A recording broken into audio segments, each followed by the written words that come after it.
जब इश्क का भूत उतरता है तो बगावत जन्म लेती है और फिर लगातार उपेक्षा से सुलग उठती है बदले की आग। आदाब, सत श्री अकाल, गुड इवनिंग।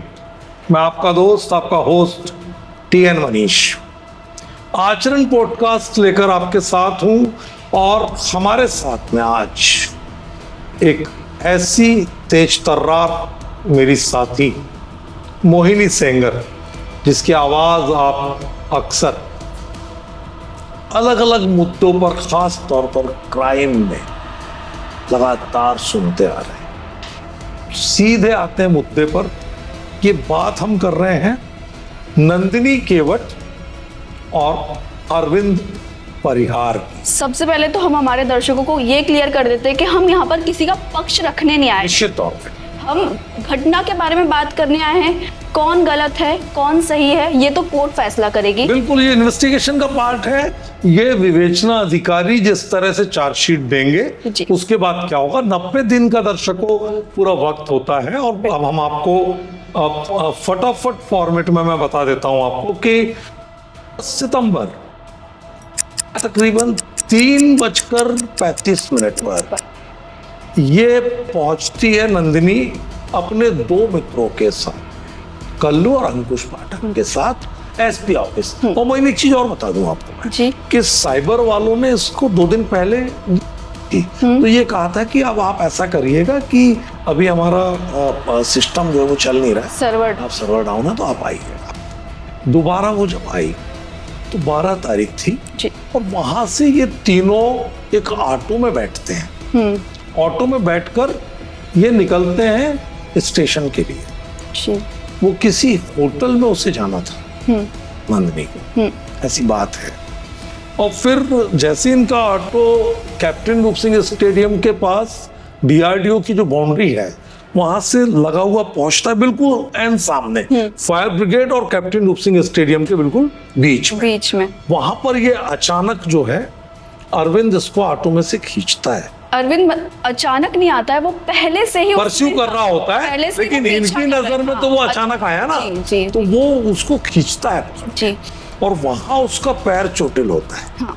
जब वो गोली मारता है, जो हमने वीडियोस देखे उसमें वो लंगड़ाता हुआ नजर। वो लंगड़ा क्यों रहा है? लोगों को लग रहा है कि वो शायद गिर गया था या बिल्कुल नहीं, वो ऑटो से जब उसको खींच रहा था हाँ। उस समय उसको चोट लगती है। और उसी दौरान उसने सिर्फ नंदिनी को खींच पाया और उसमें ही जो उसके 2 दोस्त थे वो भाग निकले। वो लोग वोट लेके छुप गए थे क्योंकि FIR हमारे पास आचरण के पास वो FIR पूरी है जिसमें फरियादी बना है अंकुश पाठक, है ना। 20 साल का लड़का है, झज्जर जिले का, हरियाणा का रहने वाला है जी। और हाल मुकाम इसका ग्वालियर जिले में है जी। तो हाँ।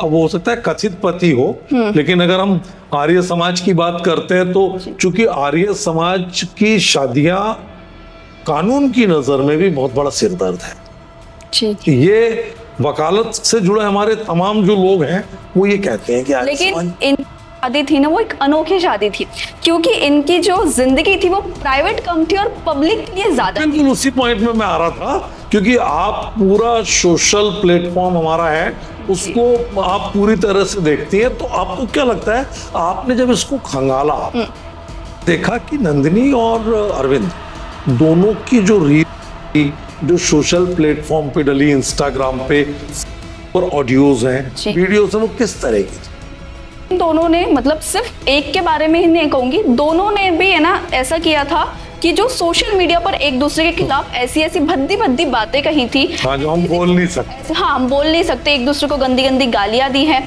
एक दूसरे की फोटोज अपलोड की हैं और सिर्फ नॉर्मल फोटो नहीं, प्राइवेट फोटो भी सोशल मीडिया पर अपलोड की है और एक दूसरे को कई सारी बातें बोली कि धोखेबाज है, नाग है और गंदी गालियां दी, जिसमें अरविंद ने तो हद ही पार कर दी थी। उसने सब इसमें बहुत गंदी गालियां देते हुए नंदिनी के फोटो वायरल किए और नंदिनी ने भी सिर्फ उसके ही नहीं बल्कि जो उसने बताया था कि अरविंद के अवैध रिश्ते थे, उन सारी लड़कियों के भी फोटो उसने अपने सोशल मीडिया पर अपलोड किए और जिंदगी के कुछ ऐसे भी पल अपलोड किए जो उन्हें नहीं करने चाहिए थे। अंतरंग, जिसको इंटीमेट सीन्स बोलते हैं हम। यहाँ जन सुनवाई में पहुंची थी तो उसने मीडिया को ऐसे वीडियो दिए हैं जो हम दिखा तक नहीं सकते हैं। तो इस तरीके से समझ में आता था कि जो उनका रिश्ता था वो किस हद तक पहुंच चुका था। तो वो ठीक है, लेकिन ये बहुत कम लोगों को पता है। मैं दर्शकों आपको बता दूं, पूरी जिम्मेदारी के साथ एक लंबे रिसर्च के बाद हम ये बात बता रहे हैं कि नंदिनी जो है उसकी पहली शादी अपने मायके में, जो झांसी जिले का एक छोटा सा गांव है, नाबालिग उम्र में हो चुकी थी। हाँ, कम एज में हुई है उसकी बिल्कुल पहली शादी। उसके बाद मुझे लगता है कि ओवर एम्बिशियस, यानी बहुत ज्यादा अरमान इसके थे। और वो पहले सजा भी काट चुकी है, जेल जा चुकी है अपने वो तो आया 2017 में हुआ है। लेकिन मैं ये बताना चाह रहा हूँ कि वो बहुत ज्यादा एम्बिशियस थी और अपने अरमानों को, अपनी इच्छाओं को पूरा करने के लिए उसने कपड़ों की तरह साथी बदले, ऐसा लगता है। क्योंकि जब हमने उसका सोशल मीडिया देखा तो उसमें देखकर कहीं से कहीं तक ऐसा नहीं लग रहा था कि वो एक छोटे शहर की है, छोटे गांव की लड़की। लाइफ स्टाइल था वो काफी अच्छा था। इस कह सकते हैं कि मतलब उसे एक पैसा बहुत इंपॉर्टेंट था उसके लाइफ में, जिसके लिए वो लोगों को मतलब रिश्ते बना रही थी, कहीं ना कहीं लोगों के साथ रह रही थी, जो अरविंद को नहीं पसंद आया। और अगर यही कहे तो अरविंद भी कई सारे रिश्तों में ऑलरेडी रह चुका था और इसमें उसने खुद अपने मतलब जो एक कॉल रिकॉर्डिंग आई है सामने, उसमें खुद ने उसने इस बात को एक्सेप्ट किया है कि उसके भी कई सारे रिश्ते थे। निश्चित तौर पर, क्योंकि अरविंद की जो पहली पत्नी है, 2 बच्चों की माँ है, डबरा में वो रहती है। और उसके बाद समानांतर तौर पर, जिसको हम एक्स्ट्रा मैरिटल अफेयर्स कह सकते हैं या लिव इन कह सकते हैं, एक के बाद एक उसके कई रिश्ते रहे। असल में मैं आपको ये भी बता दूं कि नंदिनी और अरविंद की पहली मुलाकात 2022 को हुई जी। उसके बाद नंदिनी ब्यूटी पार्लर का संचालन करती थी और ये दोनों साथ में रहते थे। बीच बीच में नंदिनी जाती थी, क्योंकि कुछ एफआईआर मेरे पास है, मैं चाहूंगा कि इसको बताऊं। आप देखिए, ये 23 जून 2023 की एफआईआर है। इसमें जो फरियादी बनी है, फरियादिया नैन्सी शर्मा पुत्र स्वर्गीय पवन शर्मा, 17 साल की लड़की है, जो नंदिनी की दोस्त है, नंदिनी की दोस्त की बेटी है। ये I-341 विंडसर हिल, सिरोल जिला ग्वालियर में अन्नू शर्मा के साथ में रहती है, अपनी माँ के साथ। और ये वहां पहुंचती है घटना के 3 दिन बाद। 20 जून को इसका ऐसा दावा है कि सुबह 9 बजे की बात थी, ये नैन्सी बच्ची घर में अकेली थी। अरविंद पहुंचता है और इसको माँ बहन की गाली देता है और उसके बाद ये बोलता है कि तू बता कि नंदिनी कहाँ है, तुझे मालूम है? तो ये बोलती है मुझे नहीं पता, इसकी माँ उस समय नहीं थी। ये डर के मारे चिल्लाने लगती है, तो वहां से ये धमकी देते हुए जाता है, गालियां बकते हुए अरविंद परियार, और ये बोलता है कि तू ज्यादा मुंह मत चला, तेरे को किडनैप करके रेप कर जान से मार दूंगा। ये हम नहीं कह रहे, ये एफआईआर कह रही है। और उसके बाद ये अपनी माँ के साथ में पहुंचती है 3 दिन बाद और फिर एफआईआर करा। इस बार अरविंद परियार ऐसे आया था और इसमें यह भी खुलासा करती है कि अरविंद परियार की जो पत्नी नंदिनी है वो मेरी माँ अनु की सहेली है। अच्छा, ऐसा तो प्रकरण है। प्रकरण लोगों को पता ही नहीं कि ऐसा भी हुआ है। इसके अलावा अगर हम एफआईआर पे लगातार बात करना चाहें तो हमको 2017 की ये एक एफआईआर है, इसको हमको नहीं भूलना चाहिए। ऑर्डर शीट है इनफैक्ट मेरे पास में, जमानत आवेदन क्रमांक 1044/17।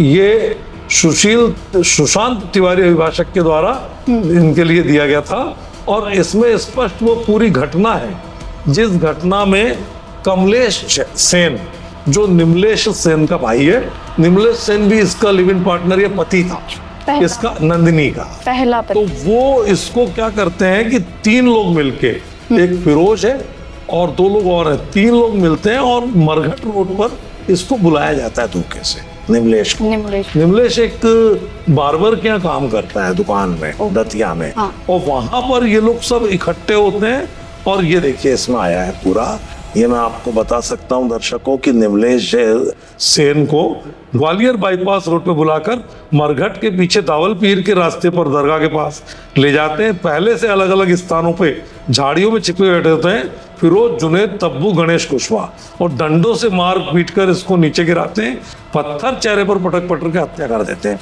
और इसके बाद निमलेश की पीएम रिपोर्ट से हत्या का अपराध खुलता है। यह अपराध संख्या 324 भारतीय दंड विधान का पंजीबद्ध कर विवेचना में लेते हैं। और बाद में इसकी जब पूरी तहकीकात तक जाती है, पुलिस परत दर परत जब खंगालती है सारे सबूत और सारे साक्ष्यों से, तो बाद में इसमें खुलासा होता है कि इस पूरे मामले में नंदिनी को भी 4.5 साल जेल की सजा काटनी पड़ती है।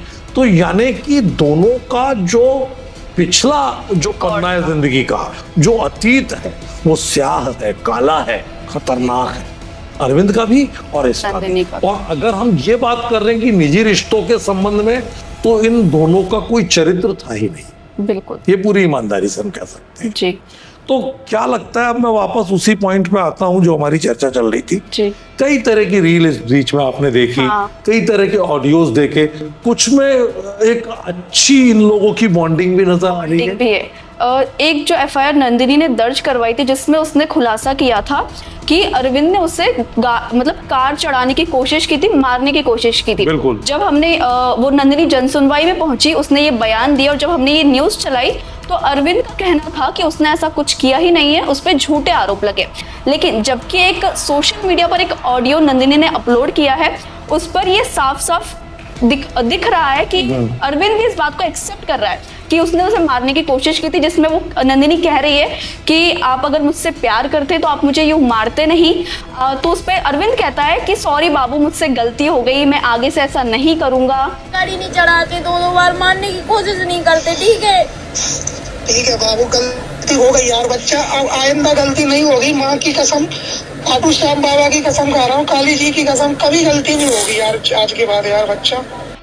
तमाम चीजें मतलब जिसमें उसने एक्सेप्ट किया कि उसने उसे मारने की कोशिश की थी निश्चित तौर पे। और उसके बाद राजीनामे वाली बात के बाद भी एक एफआईआर हुई है जी। इसमें राजीनामे में ये बात आ रही है कि उसके कुछ एम्बुलेंस हाँ, जो राजीनामे के नाम पर नंदिनी को दी गई थी नंदिनी ने ले ली। और कुछ उनके जेवरात की बात भी आई है, गहने वगैरह भी थे जो उसको दे दिए गए थे। उस बेस पर फिर उसने शपथ पत्र देकर माननीय न्यायालय के सामने अपने बयान बदले थे और जिसको आधार बनाते हुए इसको जमानत मिली थी। हाँ। उस वो गाड़ी में टक्कर देने वाला जो जान से कोशिश वाला जो मामला था उस पर, उसके बाद भी एफआईआर हुई है, उसके बाद भी एफआईआर हुई है। और एक के बाद एक इसमें से कम आप ये देखिए धाराएं बताऊं तो 294, 452, 506, 509 ये तो है ही है। इसके अलावा अगर मैं बात करूं तो ये 294, 34, 506, फिर 294, 323 ने मारपीट, फिर 506, फिर 195A और फिर 294, 323, 341, 506। तो लगातार इसमें ज्यादातर जो है मोहिनी मैं देख रहा हूँ कि नंदिनी की तरफ से एफआईआर ज्यादा है, अरविंद की तरफ से नहीं है, उसकी तरफ से ज्यादा है। हाँ वही, उसकी तरफ से ज्यादा है, नंदिनी की तरफ से ज्यादा है। और अरविंद के खिलाफ इसके कुछ पुरुष मित्रों के द्वारा भी है। अच्छा, वो भी एक एंगल आया जी। तो अब चूंकि देखिए ये मामला 90 दिनों का समय है विश्वविद्यालय पुलिस के पास में। इनके आईओ रोहित भदौरिया हैं जो सब इंस्पेक्टर हैं, उनको 90 दिनों में चार्जशीट करनी होती है। जी। अब उस चार्जशीट में किस तरह की बात आएगी कि वो पूरी तरह से बताएगा कि उसने कौन कौन से साक्ष्य एकत्र किए हैं, क्योंकि साक्ष्य में सीसीटीवी भी बहुत काम आएगा। और इस पूरी घटना और वारदात में सबसे बड़ी बात है कि इलेक्ट्रॉनिक एविडेंस बहुत इंपॉर्टेंस रख रहे हैं, क्योंकि जब ये घटना हुई अरविंद खुद फेसबुक पर लाइव था। सोचिए ना उसने कितने बताया, आदी थे। इस मंजर को रिकॉर्ड किया बिल्कुल। और लोगों को बताया कि मैं गुनहगार हूँ और ये दोषी है, मैंने इसलिए मार दिया। क्योंकि आप भी मजबूर हो, कुछ भी हो, लेकिन कानून आपको ये अधिकार नहीं देता कि आप किसी की जान। भाइयों, इसने मेरे ऊपर झूठा केस लगाया था अपने बॉयफ्रेंड के कहने पे। उसका नाम है अंकुश, वो भी इसके साथ में भग गए। अंकुश कल्लू, आ जाओ भैया बगल में सुन लो। अरे भैया तुमसे दुश्मनी नहीं है, इसकी करतूत बता रहा हूँ मैं बस। इसका एक बॉयफ्रेंड है, वो बच गए दोनों, ये मेरी पत्नी है और मेरे ऊपर झूठा केस लगाया। कल्लू नाम है, वो लड़का खड़ा है पीछे, कल्लू और अंकुश पाठक, उनके साथ ये भग गई थी 6 महीने से, आज मेरे ऊपर झूठा केस लगाने आई। तौर पे और आप इतना मजबूर कोई नहीं होता है कि आप किसी की जान ले। आप हाथ में कानून थोड़ी ले लेंगे। जी बिल्कुल। और दूसरी चीज उसमें ये भी हुई कि 200-250 लोग वहां इकट्ठे हो गए, हाँ। पूरा मजमा लग गया, जी। पूरे लोग देख रहे हैं और फिर वो ये कह रहा है भाइयों मेरी आपसे कोई दुश्मनी नहीं है भाइयों, चीख के कह। ऐसे में जिस आदमी के हाथ में एक कट्टा। तमंचा हो, एक कट्टा हो और वो इस तरह बुलाए और ये बोले तो कौन जाएगा मौत के मुंह में। और मतलब जब उसने इस घटना को अंजाम दिया उसके बाद में भी उसमें डर नहीं था, क्योंकि वो बकायदा वहां बैठ, पुलिस भी आई तब भी वो वहां बैठा था, अपना लाइव वीडियो रिकॉर्ड कर रहा था। वो चिक के कह रहा था कि मैं दोषी नहीं हूँ, मैंने कोई गुनाह नहीं किया। बल्कि उसके एक ऑडियो में, उसके वीडियो में एक उसका कराती हुई नंदिनी का ऑडियो भी आया। वो गंभीर अवस्था में थी तो बिल्कुल जब उसका अंतिम क्षणों का वो वाला ऑडियो भी उसमें है, थोड़ा सा कहीं ना कराते कहीं से हुए। ये साफ चाहता था कि नन्नी पूरे तरीके से मर ही जाए, क्योंकि वो किसी को पास नहीं आने दे रहा नहीं तो था। अगर देखिए, अगर उसका ये इंटेंशन नहीं होता तो वो किसी ऐसे अंग में गोली मारता ना जिसमें घायल जी। होती। ऑब्जेक्ट पे दे रहे हैं ना आप, सीधे आपने और मारा, आप देखिए सिर पे भी मारा और आपने फेस पे मारा फेस पे ही वार है, चेस्ट के पास मारा, तो आप जी। बिल्कुल ऐसे नाजुक अंगों पर आप वार कर रहे हैं, इंटेंशन आपका समझ में आ रहा है। क्योंकि आप अगर मतलब वो मिलने आया था, जो सामने आया कि वो पहले मिलने आया, बात करने आया, लेकिन वो अपने साथ कट्टा लेकर आया था। इसका मतलब वो पहले से प्लानिंग कर आया था कि आज वो नन्नी को पूरे तरीके से मौत के घाट उतारने उसने वाला है। ये भी बोला है ना कि ये दोनों गायब हो गए, अंकुश और कल्लू, जिसका वो उनका भी जिक्र नंदलाल, हमेशा सोशल मीडिया पर करता था। कल्लू उर्फ नंदलाल, हाँ, ये जिसका दो जो जिक्र थे, वो उनकी बिल्कुल। फोटो अपलोड करता था और सोशल मीडिया पर हमेशा कल्लू और वो अंकुश पाठक जो है उनके बारे में, वो हमेशा उनके बारे में गंदी बातें लिखता रहता था, उनके फोटोज अपलोड करता रहता था। लेकिन अंकुश ने तो कुछ और बोला ना मीडिया से। हाँ, अंकुश को जब मीडिया ने पूछा तो अंकुश ने ये बयान दिया कि नंदिनी जो है वो मेरी भाभी है और मैं अपनी भाभी की मदद कर रहा था और मैं इसलिए उनके साथ रह रहा था। उसने कहीं भी, जबकि जो अरविंद ने फोटो और वीडियो अपलोड किए थे उसमें उसने साफ तौर पर ये कहा था कि जो वो लड़का है वो उसका बॉयफ्रेंड है। अच्छा, एक बात इसकी, अरविंद की बात एक तरह से और भी वहां पर कहीं ना कहीं ठीक साबित हो रही है। आपको याद होगा कि एक फोटो शेयर किया था नंदिनी ने अंकुश पाठक के बर्थडे, जिसमें वो उसको केक काटते हुए, हाँ। और वो किस कर रही थी। जी, अब वो आग बबूला हुआ है। तो मुझे लगता है ये पूरा की पूरा प्रकरण हुआ है ना, कि एक दिन में इतनी बड़ी नफरत पैदा ये नहीं 2 साल से चल रहा था। लगातार 2 साल से वो सोशल मीडिया पर थे पूरे तरीके से, और 2 साल से सोशल मीडिया पर ऐसी एक दूसरे के खिलाफ बातें कर रहे थे। और फिर 2 साल बाद, फिर जब ये पूरा जो एक बोलते हैं ना घड़ा जो होता है वो भर जाता है, तब फिर एक इंसान ऐसा कुछ सोच लेता है, ऐसा कुछ कर जाता है। लेकिन उसके बावजूद भी अपराधी होता है, जी। हम बिल्कुल उसको प्रोटेक्ट नहीं कर रहे हैं, हम बिल्कुल किसी भी तरह की सहानुभूति ना उसके साथ रख रहे हैं ना इसके साथ रख रहे हैं। क्योंकि आप ये देखिए कि वहां पर प्रत्यक्षदर्शी के तौर पर से पहले जिन्होंने कॉल करके और सीएसपी सिकरवार को बताया, नागेंद्र सिकरवार को, उनका नाम है एमपी सिंह, जो कि एडवोकेट है, और उनके साथ आशीष प्रताप सिंह, उनके एक और एडवोकेट साथी है। दोनों रोज की तरह कोर्ट से जो है लौट रहे, घर से कोर्ट की तरफ आ रहे थे, और अचानक जब ये देखते हैं तो इन्होंने सबसे पहले कॉल की थी। ये खुद मीडिया में उन्होंने बयान भी दिए हैं। लेकिन चूंकि इन दोनों का अतीत पूरी तरह दागदार है, तो इसलिए इस पूरे मामले में अब अंकुश पाठक फरियादी बने हैं, और साथ में जो एसआई है विश्वविद्यालय थाने के, जो विवेचना अधिकारी हैं, उनको तय करना है। लेकिन मुझे लग रहा है कि ये पूरा की पूरा मामला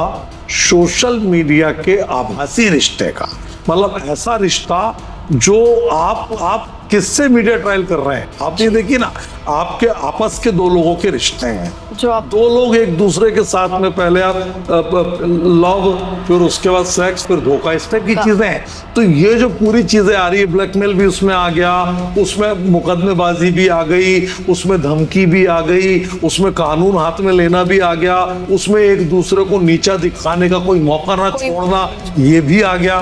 तो ये पूरा की पूरा जो मामला है, इस मामले को जिस तरह से ये लोग एडिक्शन में थे, हाँ। सोशल मीडिया, जी।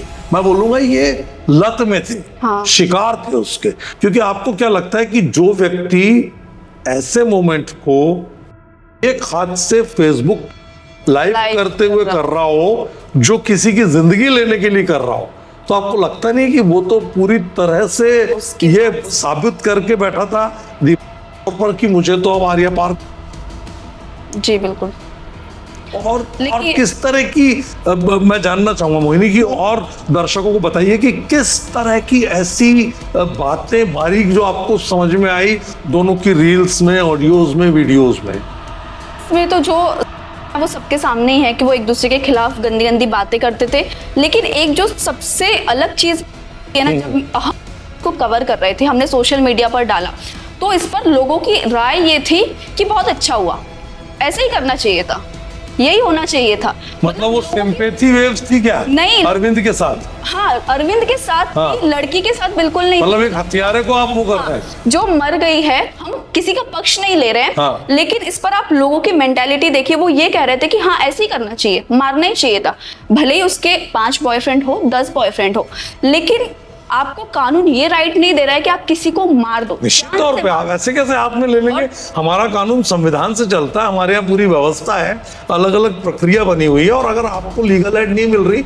आप एडवोकेट करते हैं, और किसी को कुछ पकड़ते लोग हैं, मतलब इस साथ में जाते हैं पुलिस बढ़ावा दे रहे थे कि हाँ बहुत सही किया, ऐसे ही मारना चाहिए था, और लड़कियों के साथ ऐसा ही करना चाहिए था, जो ऐसा करती है उनके साथ, मतलब इस चीज को फुल बढ़ावा दिया उन लोगों ने, कहीं से कहीं तक ये नहीं किया। मतलब इसमें जो मेरे तजुर्बे से बात निकल के आ रही है ना, वो ये बात निकल के आ रही है कि अब हमको ये सोचना पड़ेगा कि आखिर हम कैसा समाज, हमारा समाज कहाँ जा रहा है, और हम आखिर हमारी जो सोच है, हमारा जो मनोवृत्ति है, मतलब जो हमारा मेंटल वो है, कहना चाहिए कि स्टेटस है, हाँ। और हम ऐसी चीजों को एक तरफ रख रहे हैं कि उसने इतना जघन्य अपराध किया और उसको प्रोटेक्शन दे रहे हैं ऐसे कह के।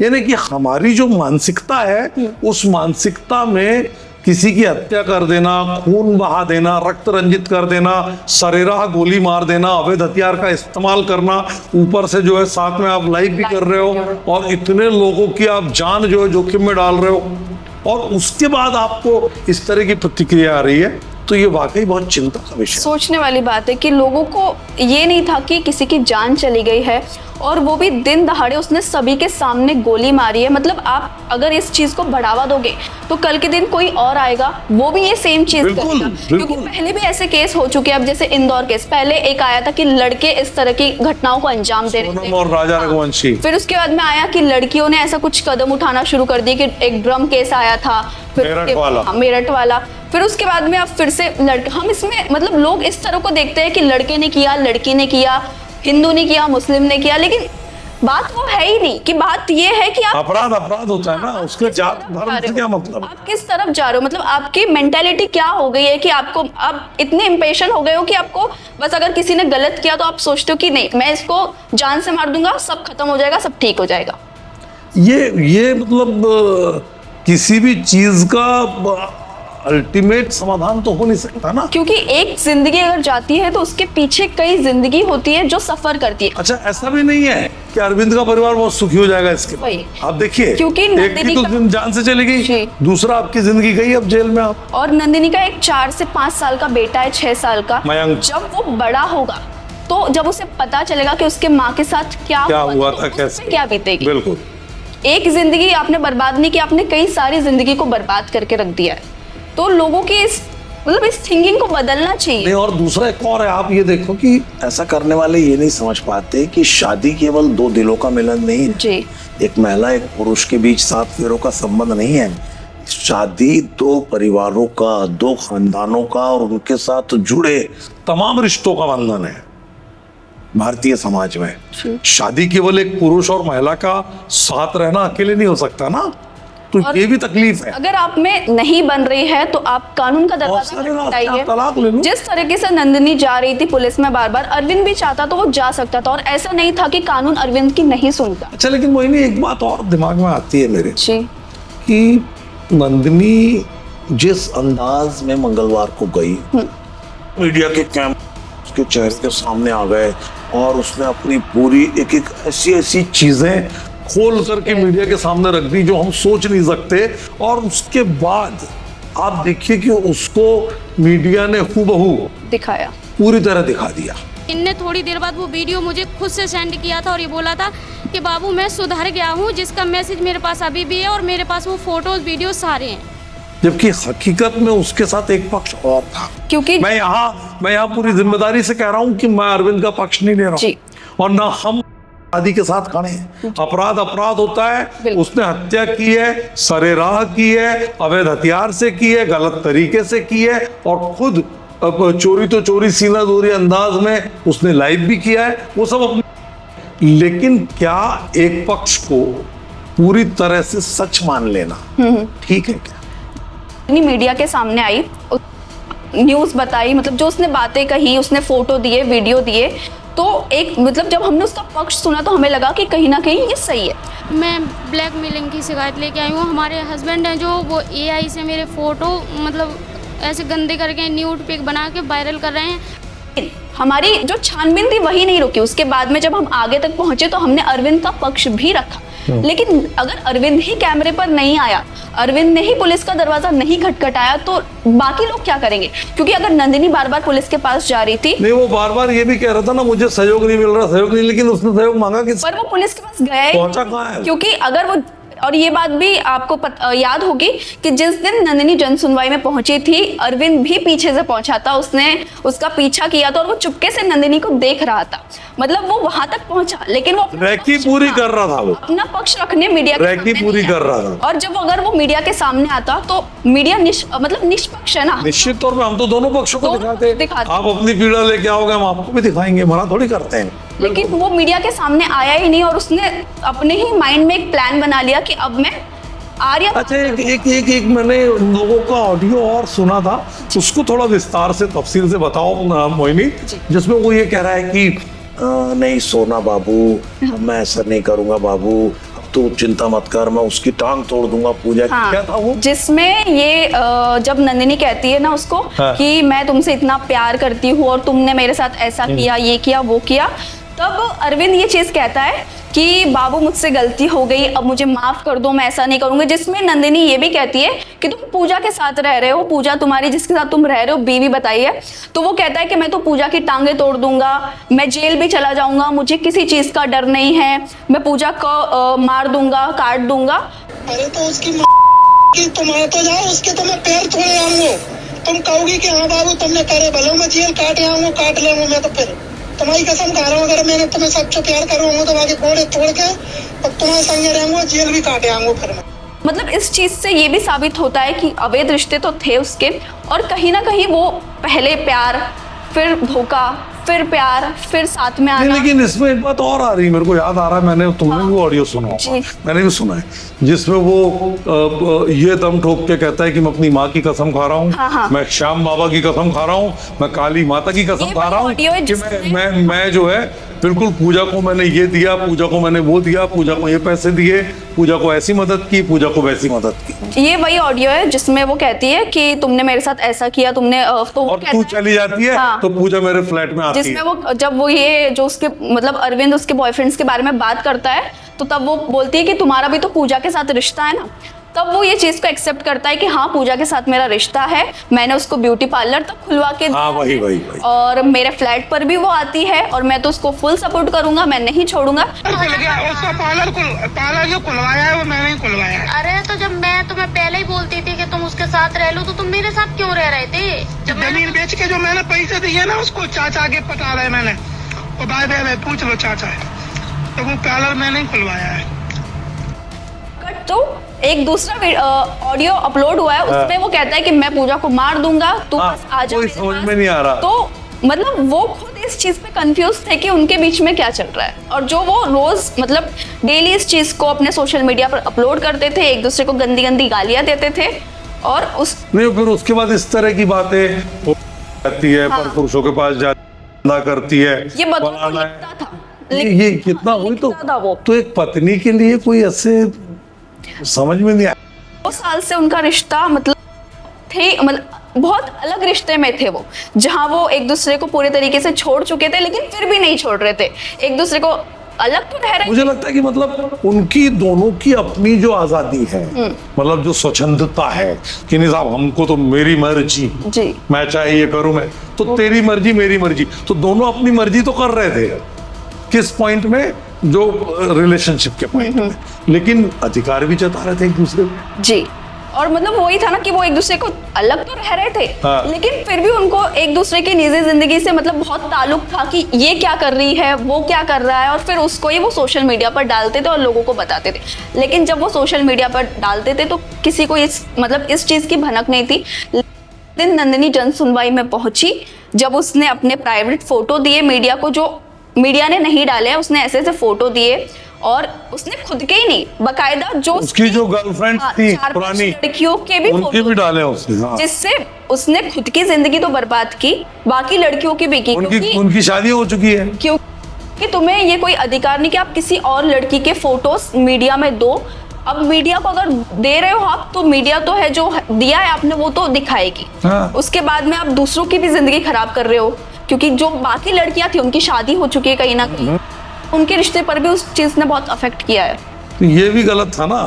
अच्छा मैं अब आपको बताऊं कि ये जो 12/9/25 को जो पूरा प्रकरण हुआ, जी मैंने जिस दिन अरविंद नंदिनी की हत्या की, जी उस दिन रात में 11:46 पर यह FIR की गई है विश्वविद्यालय में, है ना। और इसमें मैं बता दूं, फरियादी जो बना है ना, अंकुश पाठक है, 20 साल का, निवासी उटीला है, ग्राम जरखोदा, थाना यशोदा, जिला झज्जर, हरियाणा।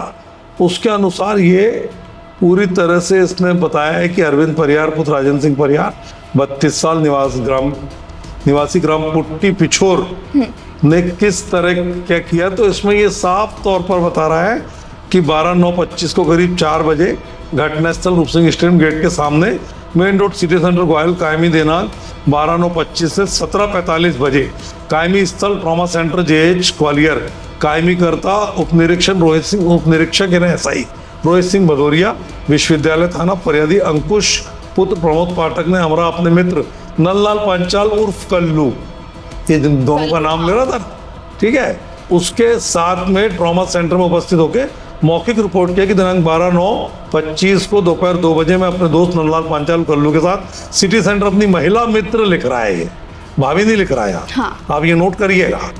ये अंकुश पाठक बतौर फरियादी क्या लिख रहा है, अपनी महिला मित्र नंदिनी परियार के साथ जा रहा था।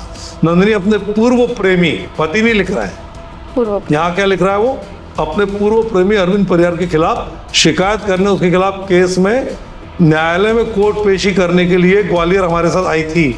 जब मैं नंदलाल पांचाल नंदी परियार से बाग के लिए इलेक्ट्रिक ऑटो यानी ई-रिक्शा से जा रहे थे, तभी शाम 4 बजे रूप सिंह हमने सिटी सेंटर में नंदी परियार का पूर्व प्रेमी, फिर देखिए, अरविंद पुत्र राजन सिंह परियार 32 साल निवासी पुट्टी थाना पिछोर अपने हाथ में कट्टा लेकर ऑटो के सामने आ गया। ऑटो रोककर नंदिनी को ऑटो से नीचे उतार लिया, रोड पर ही गंदी कहने लगा कि तूने मुझे बर्बाद कर दिया, मेरा सारा रुपया पैसा एम्बुलेंस हड़प दिया है, आज तुझे नहीं छोड़ूंगा। ये कहकर अरविंद ने नंदी के सिर में, सीने में, पेट में गोलियां मार दी। हम बचाने आगे आए तो अरविंद ने हमारे ऊपर भी कट्टे से जान लेने की तरफ से जब गोलियां चलाई। जो हमारे पास में आए हैं उसमें तो कहीं से कहीं तक ना कल्लू दिखा और ना ही अंकुश दिखा। देखिए ना, तब मैं नंदलाल भागकर रूप सिंह वोट लेकर छुप गए, लिख रहा है ना। ये वो जो पिलर बने हैं ना, हाँ। रूप सिंह स्टेडियम का जो पोर्च है, उसके पिलर के पीछे ये लोग छुपे हैं। क्योंकि अब अगर पुलिस मौके पे आई, आसपास लोग इकट्ठे हुए, अरविंद परियार जनता और पुलिस पर भी कट्टे तानकर जान से मारने की धमकी, खुद को गोली मारने धमकी दे करके, और घायल नंदिनी को मौके से उठाने नहीं दे रहा था लोगों को। पुलिस ने बहुत मशक्कत की थी, आंसू गए। अब वो तो ये पूरा लिखा है इसमें कि गोले भी छोड़े, और उसके बाद मेहनत मशक्कत के बाद अरविंद परियार को कब्जे में को घायल अवस्था में उपचार के दौरान जेल में लेकर आई। उपचार के दौरान परियार की मृत्यु हो गई। रिपोर्ट करता हूँ, कार्रवाई की जावे। ये है, इसमें अंकुश पाठक ही फरियादी बना है, और इसमें जो धारा लगी है ना, 126, 109, 103 BNS का प्रकरण है, और असल अपराध पंजीबद्ध किया गया। लेकिन सर एक ये चीज भी आई थी कि जब पोस्टमार्टम हुआ उसके बाद में जो नंदिनी के पिता थे उनने उसके शव को लेने से इनकार शुरुआत में बिल्कुल इनकार किया और ये खुले रूप से बोला, उसके पिता ने, ब्रजमोहन नाम है शायद उनका जी, उन्होंने ये साफ तौर पर कहा कि इसके 4 पति है भाई, कोई भी ले जाए। लेकिन पुलिस ने इनको समझाया, क्योंकि मेरी पड़ाव उस समय जिन्होंने बड़ी बहादुरी का परिचय दिया, आलोक परिहार जी, उन्होंने सीधे उसको काबू में किया सबसे, इसको। तो उनसे मेरी बात हुई, उनका कहना यह था कि ये पूरे के पूरे मामले में पुलिस ने उसको, उसके पिता को समझाया कि बेटी थी भाई, अब क्या करें कैसे करें, तो बमुश्किल वो फिर लेकर के गया है। तो कुल मिलाकर मोहिनी, ऐसा और कोई ऑडियो वीडियो याद आ रहा है जो स्लिप हो गया हो बातचीत में, जिसको लगता है आपको कि ये बताना चाहिए? नहीं, ऑडियो तो उन लोगों ने ज्यादा नहीं डाले थे, ऑडियो दो ही थे। बाकी तो वो फोटो और वीडियो यही डालते थे और एक दूसरे में भद्दे भद्दे कमेंट्स करते थे, गालियां देते थे एक दूसरे को, बस उतना ही था उनका। लेकिन ऑडियो तो उन्होंने बहुत ही कम डाले थे, 2 ऑडियो थे जिसका मैं विस्तार कर चुकी हूँ, मैं बता चुकी हूँ। तो हम कोशिश करेंगे दर्शकों के, हमारे जो लीगल एक्सपर्ट हैं आचरण के, शशांक शर्मा एडवोकेट हैं, आप पिछले 10 साल से सुप्रीम कोर्ट, हाई कोर्ट के प्रैक्टिशनर हैं, उनसे हम इस पूरे मामले में चर्चा करके और अपने आपके साथ इस पूरी बातचीत के बीच में हम उस पर भी प्रकाश डलवाएंगे कि आखिर कोर्ट ऑफ लॉ में ये मामला किस तरह जाएगा, क्या कुछ होने वाला है, और अब 90 दिनों तक जो इन्वेस्टिगेशन का पूरा दारोमदार आईओ पर है, रोहित सिंह भदौरिया पर, वो कितनी शिद्दत से, कितनी निष्पक्षता से और बारीक से बारीक तथ्यों को शामिल कर इन्वेस्टिगेशन में ये भी आना कहीं ना कहीं अनिवार्य है, ऐसा मुझे लगता है। सीसीटीवी फुटेज जो थ्रू आउट इनका जो ऐसा बताते हैं कि चलते हुए आ रहे थे और फिर आके उसने शूट किया, तो वो चलते हुए आ रहे थे, वहाँ के जो सीसीटीवी फुटेज मिल सकते हैं। प्लस यहाँ पर एक आई विटनेस का भी इसमें बयान आया है, जैसा कि हमने सोशल मीडिया पे देखा कि जिन्होंने देखा था कि वो दोनों अच्छे से बात करते हुए आ रहे थे और फिर आके इन्होंने ऐसा अटैक कर दिया। जी जी जी जी जी ऐसा एलिगेशन है।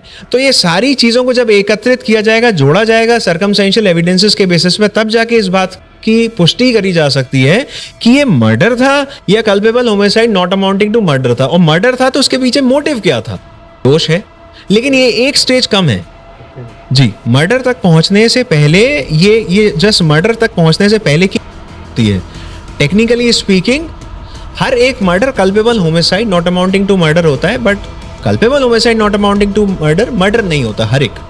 कहने का मतलब ये है कि जब कुछ एक्सेप्शंस दिए हुए हैं बीएनएस में, इससे पहले आईपीसी में दिए गए थे, आज की तारीख में बीएनएस में दिए गए हैं, जिसमें जब हीट ऑफ द मोमेंट, एक एक्सेप्शन की मैं बात कर रहा हूँ, हीट ऑफ द मोमेंट में यदि ऐसा कोई काम किया हो, हीट का मतलब होता है ग्रेव एंड सडन प्रोवोकेशन, यानी कि गहरा प्रोवोकेशन और तुरंत दिया गया प्रोवोकेशन। जैसे कि हमारी आंख के सामने चलता है तो हमारी पलक झपकती है, रिफ्लेक्सेस काम करते हैं, दिमाग काम नहीं करना। जैसे अचानक से अगर किसी को धक्का दिया जाए छत से तो वो पहले पीछे हटेगा, आपको सोचने की जरूरत नहीं है, आप पहले उस चीज में एक्शन लेंगे, यानी कि रिफ्लेक्स एक्शन आपका काम करेगा। तो उसे बोलते हैं सडन एक्शन, जिसमें दिमाग काम ही नहीं कर पाए, आप प्लानिंग ही नहीं कर पाए और सडनली आपने कोई काम कर दिया। बट डिस्पाइट ऑफ दैट आपका बैक ऑफ द माइंड में कॉन्शियस तो एक्टिव होती है, आपको पता तो होता ही आप क्या करने जा रहे हैं। ऐसी स्टेट में यदि ऐसी कोई चीज सामने आ जाती है तो ये बन जाता है culpable homicide not amounting to murder, else it's a murder. अब ये चीज सिद्ध कैसे होगी? सर्कमस्टेंसेस एविडेंसेस से। ये कौन लेके आएगा? Investigating officer. तो ये सारी चीजें इस तरह से सामने आ पाएंगी। अभी की स्थिति में हम सिर्फ ये कह सकते हैं कि अब ये पूरा मामला कई सवालों को जन्म देकर एक बड़े सवाल के साथ समाज को सोचने पर बाध्य करता है। पॉडकास्ट में मैं और मोहिनी, हम दोनों की तरफ से आप सभी को बहुत बहुत शुक्रिया कि आपने हमारी दोनों की पूरी बातचीत मोहिनी की और मेरी सुनी, और हम उम्मीद करते हैं कि आपको निश्चित है कि कुछ ना कुछ ऐसा सबक इस घटना ने जरूर दिया होगा जो आपकी जिंदगी के अच्छे और बुरे का निर्णय लेने का आपको एक रास्ता अवश्य दिखाएगा। क्योंकि कोई अपराध इतना बड़ा नहीं होता कि जिसकी सजा ना हो। इसलिए अगर आप परेशान हो, आपको लगता है कि आप पुलिस के दरवाजे तक जा रहे हो, आपकी सुनवाई नहीं हो रही है, तो आप वकील के पास जाइए, वकील का दरवाजा खटखटाइए, आपका समाधान जरूर मिलेगा। कृपया कानून को अपने हाथों पे ना लें। बहुत बहुत धन्यवाद। नमस्कार। देश दुनिया की सभी खबरें देखने के लिए जुड़े रहिए आचरण न्यूज से। आचरण न्यूज, हर कदम आपके साथ।